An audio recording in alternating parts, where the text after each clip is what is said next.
नमस्कार, Republican news session में एक बार फिर से स्वागत है। राजधानी पटना की स्थिति का जायज़ा लेने के लिए एक बार फिर से हम निकले हैं और अनलॉक 3 का जो गाइडलाइंस है वो बिहार सरकार के गृह विभाग के द्वारा एक बार फिर से जारी कर दिया गया है और उसमें क्या कुछ है ये भी हम आपको बताएंगे। तो फिलहाल हम निकल रहे हैं आर ब्लॉक से और हम पटना के अलग अलग जगहों तक जाएंगे और वहां का जायज़ा लेंगे और आपको दिखाएंगे कि क्या है राजधानी पटना की स्थिति और अनलॉक 3 में इस फेज़ में गृह विभाग के तरफ से, बिहार सरकार के गृह विभाग के तरफ से क्या क्या निर्देश जारी किए गए हैं, क्या चीज़ खुली रहेंगी बिहार में और किन किन चीज़ों पर लगी है पाबंदी, ये सब एक बार फिर से हम आपको बताएंगे। लगातार लॉकडाउन से जुड़ी तमाम खबरें हम आपको देते रहे हैं और आज जब अनलॉक की प्रक्रिया शुरू हो गई है, पूरे देश भर में अनलॉक की प्रक्रिया चल रही है, ऐसे में बिहार सरकार के गृह विभाग की तरफ से भी अनलॉक का जो तीसरा फेज़ है उसको भी लागू किया गया है और उसमें क्या कुछ गाइडेंस इसमें दिए गए हैं, क्या कुछ गाइडलाइन है इसके, ये भी हम आपको बताएंगे। बने रहिए रिपब्लिकन न्यूज़ पर। फिलहाल पटना जंक्शन की तरफ अभी हम बढ़ रहे हैं, जीपीओ गोलंबर की तरफ, और जीपीओ गोलंबर से हम जो है डाक बंगला की तरफ बढ़ जाएंगे पटना जंक्शन होते हुए।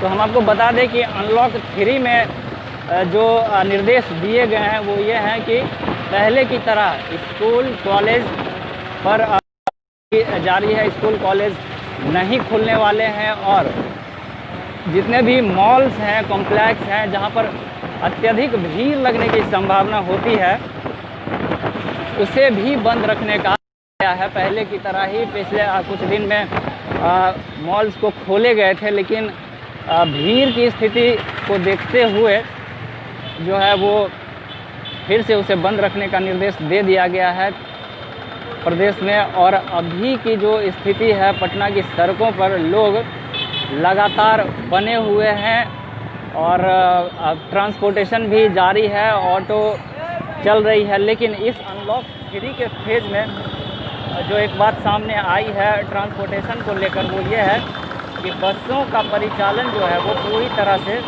बंद रहेगा। रात के 10 बजे से सुबह के 5 बजे तक आप नहीं निकल पाइएगा, पूरी तरह से कर्फ्यू है। रात के 10 से सुबह के 5 बजे तक आप घर से बाहर नहीं निकल पाइएगा। और इतना ही नहीं, दिन में जो अनलॉक की प्रक्रिया जो चालू हुई है उसमें सोशल डिस्टेंस और मास्क का प्रयोग करना ही है, नहीं तो जो है उस पर जुर्माना भी निर्धारित किया गया है। तो ये है तमाम अनलॉक की जो भी प्रक्रिया है वो इस तरह से है। एक बार फिर से मैं दोहरा रहा हूँ कि कॉलेज और जितने भी तमाम शिक्षण संस्थान थे उनमें पूर्ण रूप से अब भी ताला लगा हुआ है, वो बंद रहेंगे। मॉल्स बंद रहेंगे, सिनेमा हॉल और जितने भी इस तरह के भीड़ लगने वाली जगह है वो भी पहले की तरह बंद ही रहेंगे। और रात के 10 बजे से सुबह 5 बजे तक आप घर से बाहर नहीं निकल पाइएगा। पूरी तरह से रात को लॉकडाउन है, पूर्ण रूप से इसे कर्फ्यू ही कहा जा सकता है। और बसों का परिचालन जो है वो पूरी तरह से बंद रहेगा, बसों का परिचालन नहीं होगा। प्राइवेट गाड़ियां सड़क पर सोशल डिस्टेंस का पालन करते हुए आप लेकर निकल सकते हैं, वो भी रात को 10 बजे से पहले। रात को 10 बजे के बाद जो है पूरी तरह से लॉकडाउन है। तो ये देखिए पटना जंक्शन के सामने की तस्वीर हम आपको दिखा रहे हैं कि कितनी भीड़ है यहाँ पर। और जो ऑटो का जो परिचालन है वो भी पहले की तरह है। देखिए पटना जंक्शन का नज़ारा, मंदिर जो है हनुमान मंदिर वो अभी बंद है। तो धार्मिक स्थान जितने भी हैं, धार्मिक स्थल, उन पर भी लगातार पाबंदियां पहले की तरह ही लगी हुई है। तो फिलहाल पटना जंक्शन की स्थिति ये बनी हुई है। यहाँ से हम एक राउंड लेंगे और देखते हैं कि भीड़ का क्या आलम है। अनलॉक की प्रक्रिया शुरू हुई है, सरकार की तरफ से रियायत दी गई है और बिहार में चुनाव की भी तैयारियां हो रही है, सब कुछ अपनी जगह सही है, लेकिन ये कोरोना जो है अभी बना हुआ है। इसका डर लोगों के बीच जिस तरह से पहले था, हालांकि कोरोना का जो अभी संक्रमित मरीजों की जो संख्या है वो बहुत ही ज़्यादा हो गई है, लेकिन जब शुरुआती दौर में ये आई थी बिहार में, जब इसकी एंट्री हुई थी तो बहुत कम थी और लोगों में डर भी बहुत बना हुआ था। लेकिन अब जैसे जैसे इसकी संख्या बढ़ती जा रही है, कोरोना से संक्रमित मरीजों की, इनमें होने वाले मौत के आंकड़ों की अगर हम बात कर ले तो उसमें भी जैसे जैसे बढ़ोतरी हो रही है, लोग कोरोना को अब हल्के में लेना शुरू किए हैं, बिना मास्क और बिना खुद को सैनिटाइज किए हुए, मतलब किसी भी तरह से गंदगी फैलाने से लोग बाज नहीं आ रहे हैं। जैसा कि अभी आपने मेरे ठीक सामने देखा, तो ये सीन है पटना का। और सड़क पर भीड़ जो है, जाम की स्थिति वो पहले की तरह बनी हुई है। संक्रमित मरीजों की संख्या में काफ़ी इजाफा हुआ है, मौत में भी काफ़ी इजाफा हुआ है, लेकिन जो ये लोगों में डर है कोरोना को लेकर वो धीरे धीरे ख़त्म होते जा रहा है और लोग लापरवाह भी होते जा रहे हैं, बिना मास्क, बिना खुद को सैनिटाइज किए हुए बाहर आते हैं। तो यहाँ से हम एक यू टर्न लेते हैं और फिर से चलते हैं पटना जंक्शन के दूसरे तरफ का हम जायज़ा लेते हैं। तो जैसा कि देख रहे हैं कि पटना जंक्शन तो पहले भी जाम की स्थिति लगातार बनी रहती थी और अब भी वो स्थिति जो है बन रही है। तो कहीं ना कहीं ये चुनौती का एक समय चल रहा है, चुनौती एक कोरोना को लोग दे रहे हैं कि संख्या में इजाफा हो रहा है, लेकिन डर जो है अब इसका धीरे धीरे ख़त्म हो रहा है। ये आप देखिए, बिना मास्क के लोग सड़क पर घूम रहे हैं और सरकार जो है वो इस पर ध्यान उनकी नहीं है और हॉस्पिटल व्यवस्था जो है उसकी भी स्थिति धीरे धीरे इस कदर भयावह होती चली जा रही है कि लोग अब हॉस्पिटल जाने से भी डरते हैं। बहुत तरह के वैसे वायरल वीडियोस भी हमने आपको दिखाए जो बिहार के हॉस्पिटल की व्यवस्था यानी स्वास्थ्य व्यवस्था को उजागर करती है। तो पटना के हनुमान मंदिर से हम यू टर्न लेके अब डाक बंगला चौराहे की तरफ बढ़ेंगे और देखते हैं कि आज से जो ये अनलॉक का तीसरा फेज है, इसमें लोगों के बीच कोरोना को लेकर कितना डर है, लोग कितने सजग हैं। देखिए, यहाँ ऑटो जो है वो सड़क पर इस तरह से लगाए जाते हैं और प्रशासन का इस पर बिल्कुल भी ध्यान नहीं है। अगर आप इमरजेंसी में इधर से क्रॉस कर रहे हैं तो ये आपको बहुत ही डिस्टर्ब करने वाले। देखिए, प्रशासन की टीम यहाँ पर लाठी लेके खड़ी है, ट्रैफिक की पुलिस, लेकिन इन ऑटो वालों में उसका डर साफ तौर पर बिल्कुल भी नहीं दिखाई दे रहा। आप देखिए मेरे सामने सड़क पर किस तरह से इनके ऑटो पार्क हैं और इनको जहाँ मन हो रहा है वहीं पर रोक रहे हैं।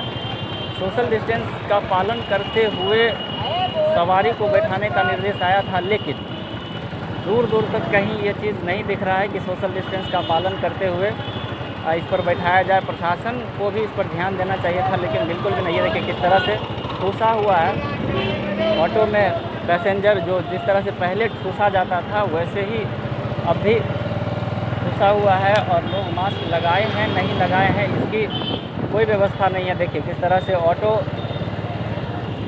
से जो है पूरी रोड, आधी सड़क तो पूरी तरह से ऑटो वाले के कब्जे में है।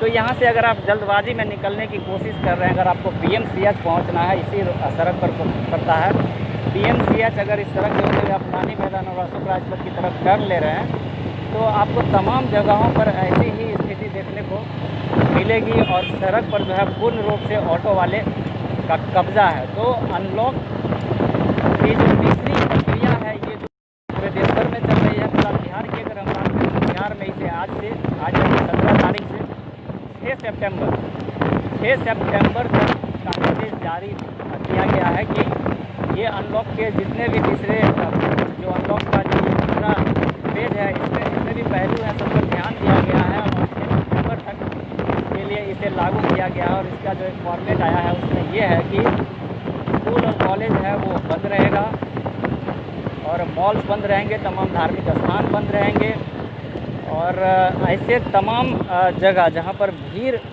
काफ़ी इकट्ठा होती है उन जगहों को रियायत नहीं दी गई है इस अनलॉक की प्रक्रिया में। और पूरी तरह से अनलॉक के तीसरे फेज में इन चीज़ों को बंद किया गया है। तो डाक बंगला चौराहा पर पहुँचे हैं और यहाँ जो है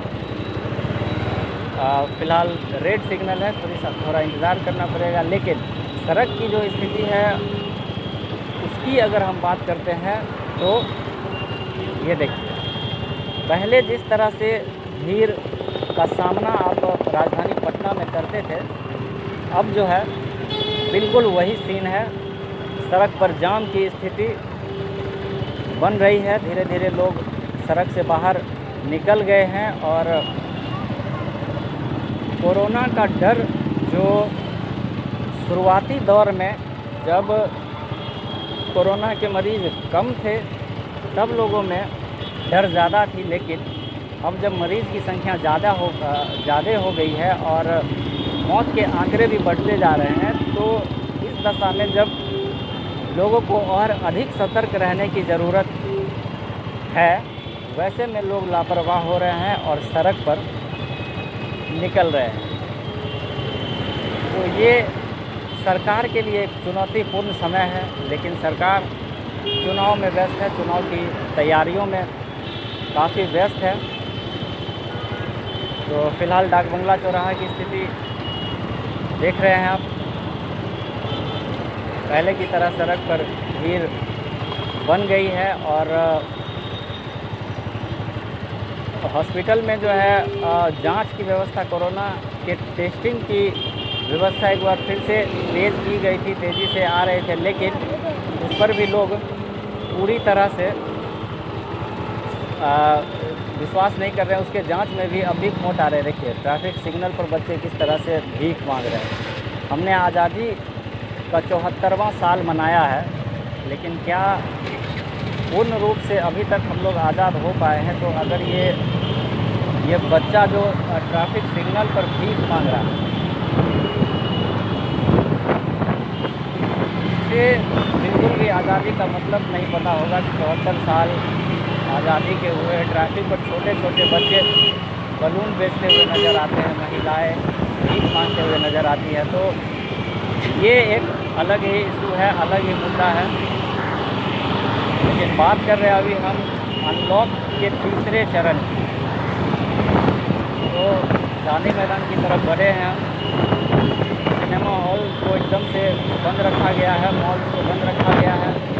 तो चल के देखते हैं कि मोना सिनेमा हॉल, जहां लोग अपनी छुट्टियां बिताने आते थे, मोना सिनेमा हॉल के पास मूवी देखने आते थे, वहाँ पर काफ़ी सारे फास्ट फूड का ठेला भी लगता था। और अक्सर आप जब भी वहाँ पर किसी भी टाइम में वहाँ पहुँचते होंगे तो भीड़ की स्थिति बनी ही रहती थी। तो वो पॉइंट जो है पटना के कारगिल चौक का, वो पॉइंट मोना सिनेमा हॉल के पास काफ़ी अहम रखता है कि इस कोरोना के बीच वहाँ की क्या स्थिति है, आपकी यादें जुड़ी हुई थी और वहाँ की स्थिति क्या। ये देखिए ऑटो की स्थिति ये है कि लोग बाहर लटक रहे हैं। आप देख रहे हैं मेरे सामने ये ऑटो जो जा रही है, बाहर लटक रहे हैं ऑटो से और उसके पैसेंजर बैठाए गए हैं। ये स्थिति है। सारे गाइडलाइंस तो ये लोग अपने पैरों तले रौंदते रहते हैं सारा दिन, लेकिन प्रशासन इस पर कोई एक्शन नहीं ले रही है। तो ये सीन है बिहार की राजधानी पटना का।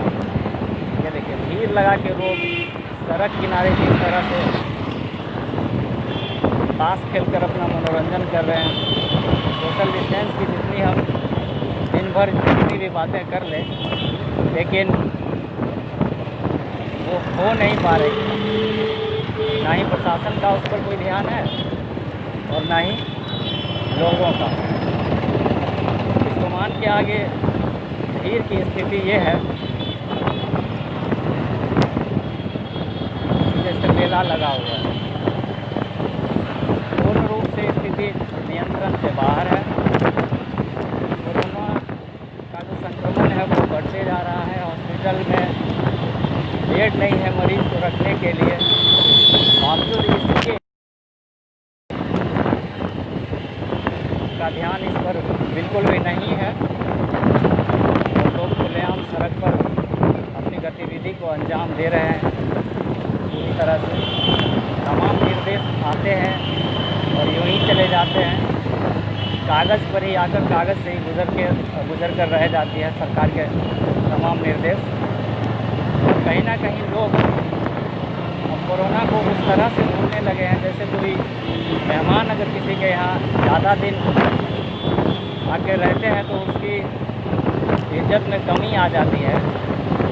बिल्कुल वही सिचुएशन अब कोरोना का हो रहा है कि काफ़ी दिन भैया आप यहाँ रह लिए तो आपकी इज्जत अब कम हो गई है, तो लोग बेपरवाह हो गए हैं। और यही कारण है कि अब कोरोना के मरीज जैसे पहले एक दो आते थे, मरीजों की संख्या बहुत कम हुआ करती थी, लेकिन यही वजह है लोगों का इस तरह से बेपरवाह हो जाना, लापरवाह हो जाना। यही वजह है कि अब कोरोना के जो मरीज़ हैं वो काफ़ी संख्या में एक इलाके से सामने आते हैं, क्योंकि इसके सिम्टम्स जो हैं वो काफ़ी लेट से भी। फिलहाल हम पहुंच गए हैं पटना के कारगिल चौक के पास। भीड़ तो काफ़ी है। रेस्टोरेंट्स का अनलॉक 3 के फेज़ का ये हाल है कि रेस्टोरेंट में आप बैठ के नहीं खा सकते हैं, आप यहाँ से पैकिंग कराकर लेकर जा सकते हैं, पार्सल लेकर जा सकते हैं, लेकिन आप यहाँ बैठ के नहीं खा सकते हैं। तो ये है मोना सिनेमा के आगे की स्थिति। हालांकि सिनेमा हॉल पर अभी कोई पोस्टर्स वगैरह नहीं लगा हुआ है, सिनेमा हॉल बंद है, लेकिन गाड़ियों की तादाद यहाँ पर काफ़ी ज़्यादा है और भीड़ सड़क पर वैसे ही बनी है। तो ये थे अनलॉक 3 का जायज़ा हमने लिया, आपको दिखाया कि किस तरह से अनलॉक के तीसरे पेज की स्थिति है और क्या क्या निर्देश सरकार की तरफ से दिए हुए हैं। बने रहिए रिपब्लिकन न्यूज़ पर। अभी हम चलेंगे और वापस आपसे मिलेंगे। अभी के लिए फ़िलहाल इतना ही। नमस्कार। रिपब्लिकन न्यूज़ से जुड़ने के लिए सब्सक्राइब बटन दबाकर चैनल को सब्सक्राइब करें। नोटिफिकेशन प्राप्त करने के लिए यहाँ बेल को दबाएं। वीडियो अच्छा लगे तो लाइक करें और दोस्तों के साथ शेयर करना ना भूलें।